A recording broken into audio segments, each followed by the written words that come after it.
Le kiosque d'Europe 1 et toutes ses plumes avec Émilie Bonneau pour les régions, Jean-Philippe Ballas pour la presse internationale, Axel de Tarlet pour l'écho, Eva Rock en robe de soirée pour la télé. On vous explique ça tout de suite. Bonjour à tous. Bonjour Thomas. Son décolleté.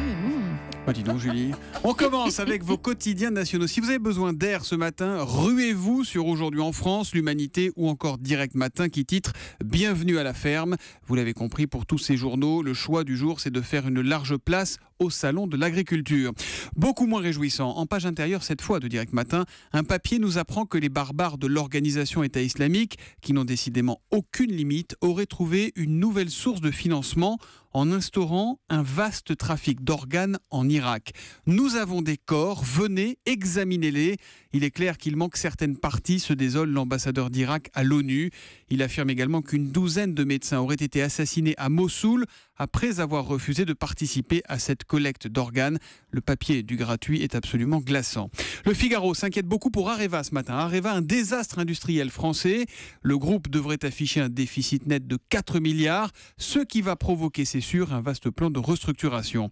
Les Échos s'inquiètent pour Air France KLM, repassé dans le rouge en 2014.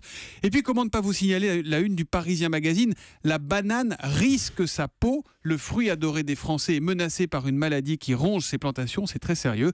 Ce matin, jeudi, résistons, mangeons des bananes.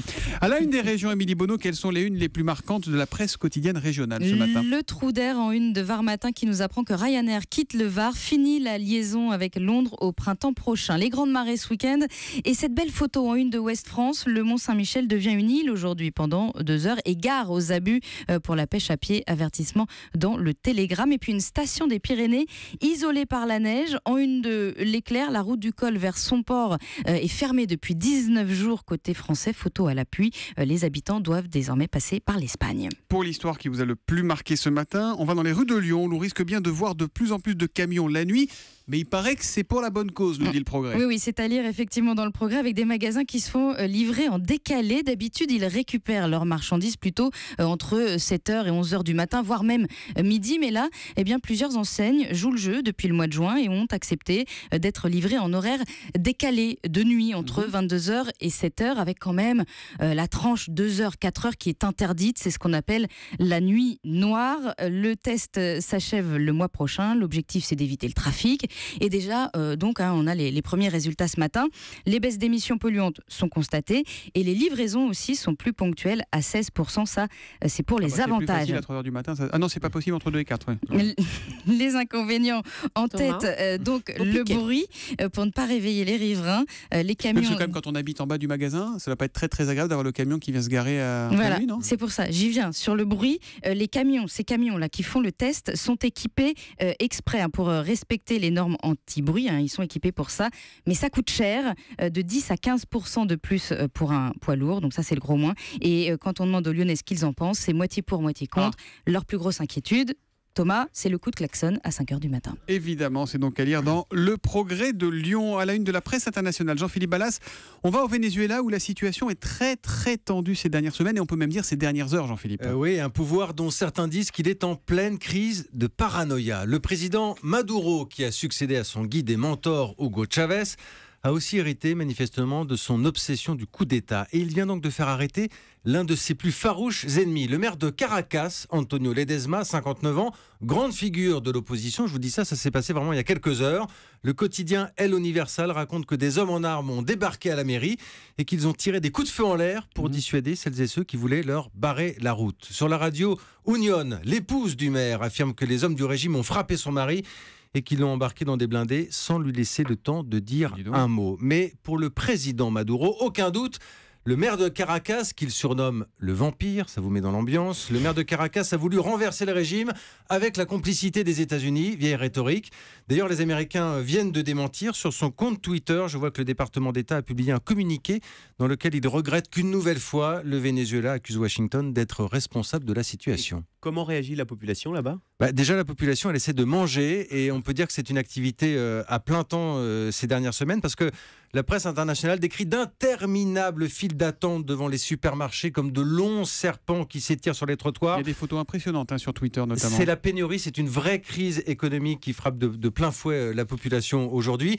Et le pouvoir qui, encore une fois, crie au complot en accusant les patrons des magasins de bloquer leurs produits pour créer un sentiment de manque. Bref, le Venezuela va mal, très mal, de plus en plus de manifestations, de plus en plus de colère.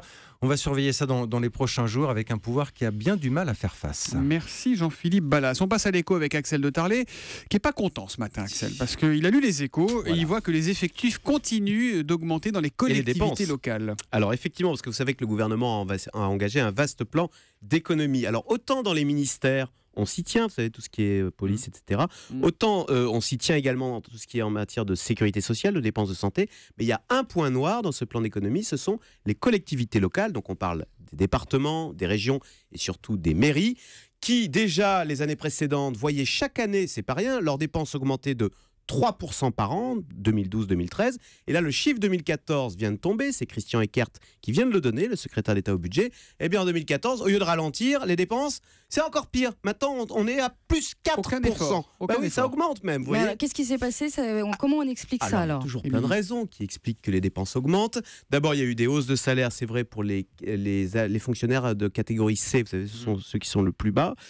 Ça représente 70% des effectifs quand même dans les collectivités locales. Ensuite, il y a, vous savez, les embauches dans les intercommunalités. On dit on va créer une structure qui va gérer pour plusieurs de communes.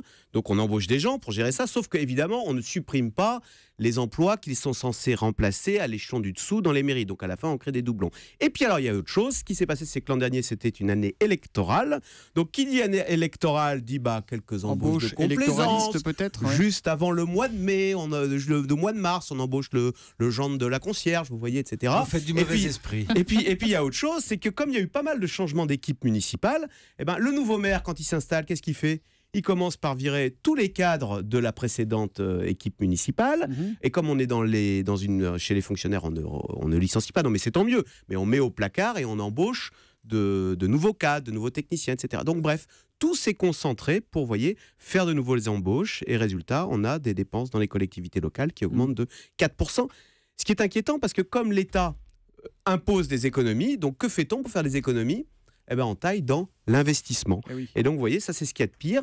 C'est-à-dire qu'on a des coûts de fonctionnement qui augmentent et ça se fait au détriment des investissements et des missions. La modernisation et de tout ce qu'il faut et tous les besoins d'équipement. Donc là, il faut qu'on fasse quelque chose parce que sinon, c'est la Troïka qui viendra nous le faire. Ça fait écho à ce que disait Nicolas Sarkozy hier matin, parce qu'il disait le non-remplacement d'un fonctionnaire sur deux, ça a bien marché au niveau de l'État, mais on ne l'a pas fait au niveau des collectivités territoriales. Et il faudrait le faire maintenant, l'imposer aux communes. Évidemment, quand on voit ces chiffres, on se dit qu'il n'a pas forcément complètement tort. C'est donc la une de l'Écho ce matin. On passe à la télé. Les Césars sur Canal+, à Canal+, attention, en clair, tout le monde peut le voir, ce soir à 21h avec Eva Rock qui est déjà tout émoustillée. Oui, exactement, ce soir c'est en direct du Châtelet, c'est la 40e cérémonie des Césars. Vous savez, c'est ce moment où vous dites, tiens, j'ai loupé un film cette année, ou celui-là je l'ai beaucoup aimé, ou je vais jouer aussi à faire les pronostics. Et alors je vais voir si vous savez tout sur ce qui va se passer ce soir. Émilie, vous ne jouez pas pour la première question. J'ai pas le droit, censuré. Je vais vous faire écouter une voix, c'est la personne qui va présider la cérémonie ce soir. Édouard Qui est-ce ? Baird, on le sait déjà. Non, qui présidera. Ah, pardon. Voilà. C'est mon conseiller en communication qui m'a monté le bourrichon. Jacques Séguéla qui m'a dit si à 40 ans t'as pas un César, c'est que t'as raté ta vie. C'est Danny Boone. Danny Boone. Il a 48 ans, il n'a toujours pas de César d'ailleurs. C'était en 2009, je ne sais pas si vous vous souvenez, c'était après Bienvenue chez les Ch'tis. Il avait 20 millions de spectateurs pour lui, mais c'était le grand oublié des Césars. Et bien ce soir, il présidera la cérémonie qui est animée par Édouard Baird, Thomas Soto. Voilà. C'est un peu emballé. Qui est le réalisateur de ce film ? Luc Besson, le grand Et bleu. alors pourquoi je vous parle de Luc Besson par rapport à ce soir ? Parce qu'il aura un César d'honneur pour l'ensemble de son œuvre. Alors voilà, il recevra la médaille d'or de l'Académie des Arts et Techniques du cinéma. Luc Besson qui a quand même réussi cette année à avoir plus de 52 millions de spectateurs avec un film, Lucie, et c'était 52 millions que pour l'étranger. Quel film accumule le plus de nominations ce soir avec une petite bande-annonce avant ou pas ? Allez. Tu peux te plaindre, mais tu habilles la planète, mon cher. Eh ben, je sais pas, je pensais pas du tout à ça. Eh bien, la planète, j'ai envie de l'habiller autrement maintenant. Alors, c'est un Saint-Laurent, mais lequel ? Lequel ? Vous diriez lequel ? Alors, Pierre Ninet. Et non, c'est l'autre. C'est Gaspard Saint-Laurent de Bertrand Bonello avec Gaspard Ulliel et Jérémy Régnier Mais notamment. je pensais que c'était Timbuktu, moi. qui Et avait non, plus de il est nominations. derrière Timbuktu, c'est Ah le bon Saint-Laurent de Botello, exactement. Et alors, de quel film est tirée cette bande originale? De Trompette et Dialogue, un film sur la trompette et le dialogue. Vous avez reconnu déjà que c'était un trompettiste, ce qui est plutôt pas mal. Je crois que vous l'avez vu il y a pas longtemps en plus, Thomas. Non. Ah je non, suis c'est pas sûre. celui-là. Bah alors, vous m'avez parlé Jean de du Florette Saint-Laurent, mais non, Jean de Florette. C'est le Yves Saint-Laurent de Jalil Lesper avec Pierre Ninet et Guillaume Gallienne. Et si je vous l'ai mis, c'est parce que cette BO fait partie des nominations pour la meilleure musique grâce au compositeur et trompettiste de talent Ibrahim Malouf. Ah, Vous bah n'aviez oui. pas reconnu? Bon. Et alors ça, c'est pour vous que pour Thomas. Dans quel film peut-on entendre cette chanson? Mes chers parents, je pars. Ah bah ça c'est tellement facile. C'est la Je famille vous Bélier. Eh oui.